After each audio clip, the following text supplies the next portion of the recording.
سبحان اللہ ماشاء اللہ. کان بھی ہے آنکھ بھی ہے پر بنا علم و ہنر، کان بھی ہے آنکھ بھی ہے پر بنا علم و ہنر، آدمی ہے اندھا بہرا علم حاصل کیجیے. سبحان اللہ. اور لو جان بیچ کر بھی جو علم و ہنر ملے، جس سے ملے جہاں بھی ملے جس قدر ملے.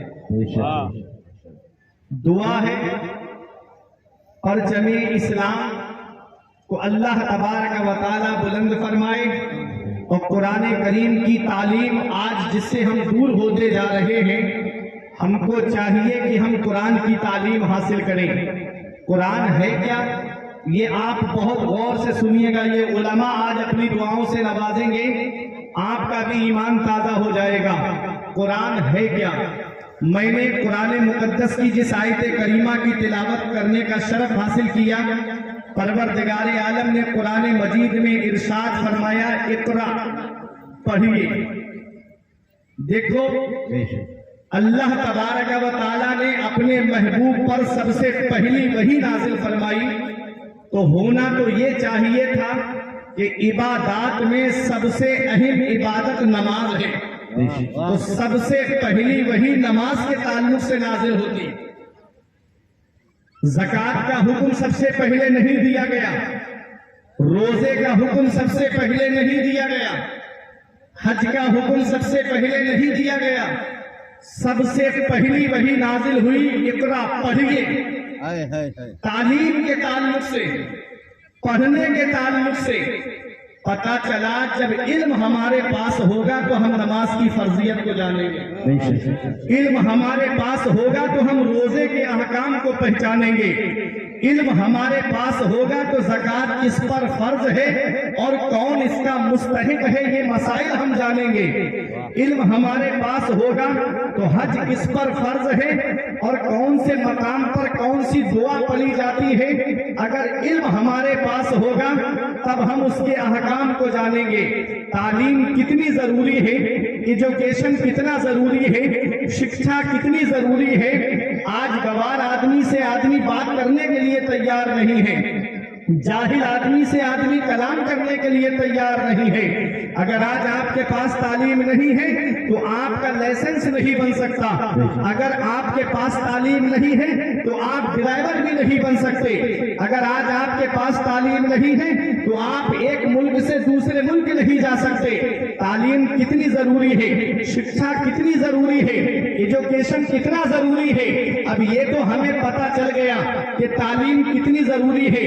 اب آؤ حدیث پاک کی روشنی میں سنو، تعلیم کون سی ہونا چاہیے، شکشا کون سی ہونی چاہیے. تو میرے آقا ارشاد فرماتے ہیں من اراد العلم فعلیہ بالقرآن، جو علم حاصل کرنے کا ارادہ کرے، جو تعلیم حاصل کرنے کا ارادہ کرے، فعلیہ بالقرآن، تو اسے چاہیے کہ وہ قرآن کی تعلیم حاصل کرے، سب سے پہلے قرآن کی تعلیم حاصل کرے. آج ہم اپنے بچوں کو مدرسہ نہیں بھیجتے، آج ہم اپنے بچوں کو دینی درسگاہ میں نہیں بھیجتے. ہم سوچتے ہیں کہ ہمارا بچہ اسکول جائے گا، کالج جائے گا تو بچہ اعلیٰ ڈگری حاصل کر کے ڈاکٹر بنے گا، انجینئر بنے گا، پروفیسر بنے گا، تو دولت زیادہ کما کر کے لائے گا. ہاں میں مانتا ہوں کہ بچہ ڈاکٹر بن گیا، انجینئر بن گیا تو وہ پیسہ تو ضرور زیادہ کمائے گا، لیکن تمہیں وہ تاج نہیں دلا سکتا جو ایک حافظ قرآن کے ماں باپ کو اللہ قیامت میں عطا فرمائے گا. القرآن وعمل بما فيه يلبس والداه تاجا يوم القيامة ضوءه احسن كضوء الشمس. نبی فرماتے ہیں جو قرآن پڑھے اور اس پر عمل کرے، اللہ اس کے ماں باپ کو قیامت میں ایسا تاج عطا فرمائے گا جس کی روشنی آسمان کے چاندوں سورج سے بھی زیادہ ہوگا. نعرہ تکبیر، نعرہ رسالت، سرکار مدینہ کانفرنس، جشن دستار بندی، مسلک اعلیٰ حضرت. نعرہ تکبیر. ہے کیا؟ اب علماء کی توجہ، قرآن کو اگر قرأ یقرأ قرآن و قراءتن سے مشتق مانے تو اس کے معنی آتے ہیں اسی کتاب جس کی بار بار تلاوت کی جائے، جس کی تلاوت کبھی بند نہ ہو، جس کی تلاوت کبھی ختم نہ ہو. آپ دنیا کا جائزہ لے لیجئے، چاہے کوئی بھی کتاب ہو لیکن اتنی نہیں پڑھی جاتی ہے جتنا قرآن پڑھا جاتا ہے. قرآن کی تلاوت ہوتی ہے اتنی دنیا میں کسی کتاب کو نہیں پڑھا جاتا ہے. آپ دنیا दुनिया का जायजा लेकर के देखिए, 5 वक्त की नमाज में कुरान पढ़ा जाता है, मदरसों के अंदर कुरान पढ़ा जाता है। आप देखिए, अगर कोई नया मकान बनाता है तो उसके अंदर कुरान पढ़वाता है, कोई इंसान दुकान रखता है तो उस दुकान में कुरान पढ़वाता है, कोई नई गाड़ी खरीद के लाता है तो बरकत के लिए, हादसा से बचने के लिए उसमें कुरान की तिलावत करवाता है। कुरान की तिलावत, किसी के यहाँ इंतकाल हो जाए तब कुरान की तिलावत होती है, घर में खुशी का मौका आए तब कुरान की तिलावत होती है। जितना कुरान पढ़ा जाता है, दुनिया में कोई किताब इतनी नहीं पढ़ी जाती है। और देखो कुरान की शान, कुरान करीम की तिलावत कभी बंद नहीं होती है। आप आज हमारे यहाँ पर रात है, कोई मुल्क ऐसा भी है जहाँ पर दिन होगा, कोई मुल्क ऐसा है जहाँ पर असर का वक्त होगा, कोई मुल्क ऐसा है जहाँ पर मगरिब का वक्त होगा, कोई मुल्क ऐसा है जहाँ फजर का वक्त होगा, और 5 वक्त भी नमाज में कुरान पढ़ा जाता है। पता चला कुरान की तिलावत कभी बंद ही नहीं होती है। और किताबों का हाल ये है, एक बार आप पढ़ोगे, दोबारा पढ़ने का आपका मन नहीं करेगा। एक बार आप सुन लो, दोबारा सुनने का आपका मन नहीं करेगा। मगर वह मेरे कुरान, तेरी अजमत का कोई जवाब नहीं है, तेरी शान का कोई जवाब नहीं है, तेरी बरकत का कोई जवाब नहीं है, तेरे मकामे सुरैया का कोई जवाब नहीं है। कुरान वो अल्लाह की किताब है, इसको जितनी बार सुना जाता है एक अलग ही मजा आता है, अलग ही मजा आता है। सदा ईमा की, शम्मा की हिफाजत करते रहते हैं, सिपाही सरहदों पर भी तिलावत करते रहते हैं। हरा भी उनके कच्चे घर से आहिस्ता गुजरती है, दिए की रोशनी में जो तिलावत करते रहते हैं। नारे तकबीर, नारे रिसालत, नारे रिसालत।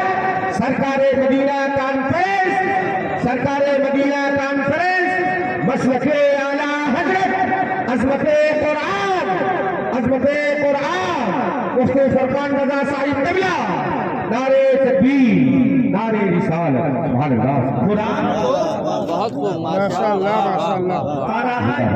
कुरान व क़िराअतन से मुश्तक माने तो माना आते हैं ऐसी किताब जिसकी बार बार तिलावत की जाए, जिसकी तिलावत कभी बंद न हो। और कुरान को क़रा यक़रअ क़रनन से मुश्तक माने तो इसके माना आते हैं मिलाने वाली। इसके क्या माना आते हैं? मिलाने वाली।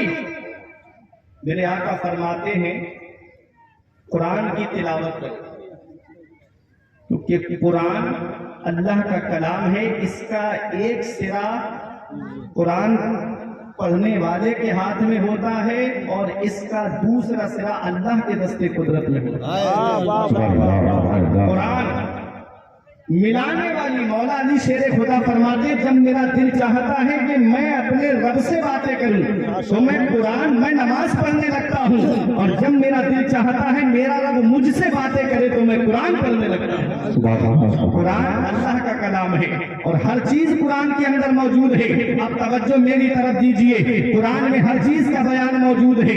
हीरे कुरान के अंदर मौजूद है, जवाहिरात कुरान के अंदर मौजूद है, मोती कुरान के अंदर मौजूद है, सदफ कुरान के अंदर मौजूद है, गौहर कुरान के अंदर मौजूद है। और जिस मरीज को दुनिया के डॉक्टरों ने इलाज कर दिया हो उसकी शिफा भी कुरान के अंदर मौजूद है। लेकिन शर्त यह है इतना इल्म होना चाहिए, शर्त यह है इतनी सलाहियत होनी चाहिए, शर्त यह है इतनी काबिलियत होनी चाहिए। आओ मैं कुरान की शान आपको बताता हुआ चलूं। कुरान में हर चीज का बयान मौजूद है।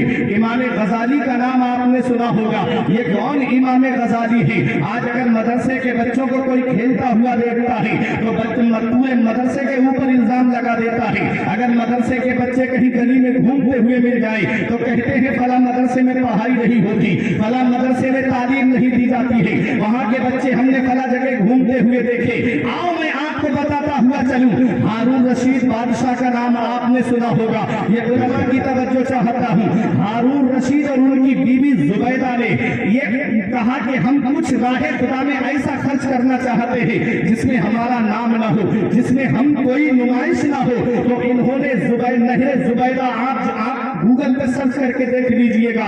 ऐसी नहर खुदवाई थी, नहर जुबैदा के नाम से है, जो मैदान अराफात के करीब से गुजरती हुई जा रही है। कितनी लंबी नहर खुदवाई और उसमें और लोगों का भी चंदा शामिल किया और वो नहर बहुत लंबी नहर खुदवाई। और हारून रशीद के दूसरे भाई थे जिनका नाम था मामून रशीद, उन्होंने क्या किया था, उन्होंने मस्जिदें तामीर कराई, उन्होंने मदरसे तामीर कराए और मदरसों के अंदर तालीम का बेहतरीन इंतजाम रखा और उनका खर्चा अपने जिम्मे पे लिया कि तुम मदरसे में खर्च की जरूरत पड़ेगी मामून रशीद देगा।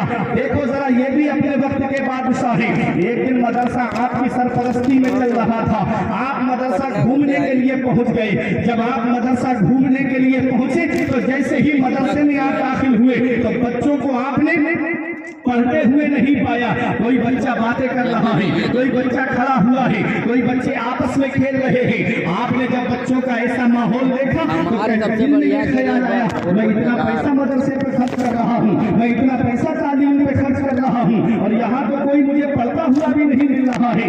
आपका दिल टूट गया और आप ये इरादा करके मदरसे से बाहर निकले। क्या फायदा है इतना पैसा खर्च करने से, क्या जरूरत है इस तालीम पे इतना पैसा खर्च करने से। जब आप मदरसे से निकले दिल में ख्याल था कि अब ये मदरसा बंद कर दूंगा, मैं इसमें कोई खर्चा नहीं दूंगा। जैसे ही थोड़ी दूरी पे आए, एक पेड़ के नीचे एक बच्चा किताब की तिलावत कर रहा था, एक बच्चा किताब के अंदर मुताला कर रहा था, किताब को पढ़ रहा था और ऐसा मुताले में मुनहमिक हो गया था, ऐसा गुम हो गया था कि बादशाह गुजर के जा रहा है, उसे पता ही नहीं कौन जा रहा है। बादशाह खड़े होकर के देखने लगा, अरे ये बच्चा कैसा मुताला कर रहा है।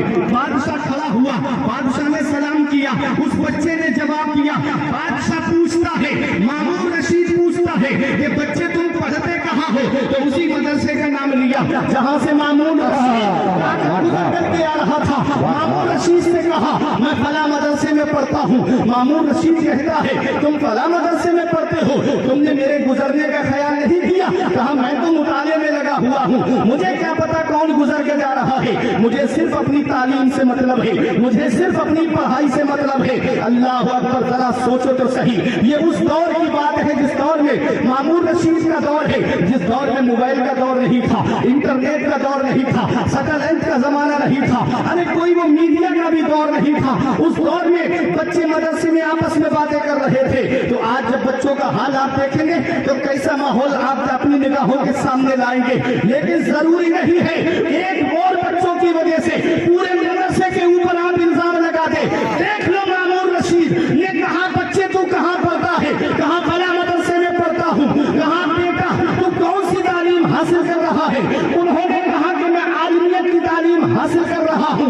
उस बच्चे को देख करके मामून रशीद कहता है, मत हो मेरे मदरसे से 50-60 बच्चे फारिग, मेरे मदरसे की आबरू बचाने के लिए यही एक तालिब इल्म काफी है। उसी बच्चे को आज दुनिया वाले इमाम गजाली के नाम से कहा है, जिन्होंने सबूत की किताबें लिखी है, जो अपने वक्त के मुकद्दम बनते चले। नारे तकबीर, नारे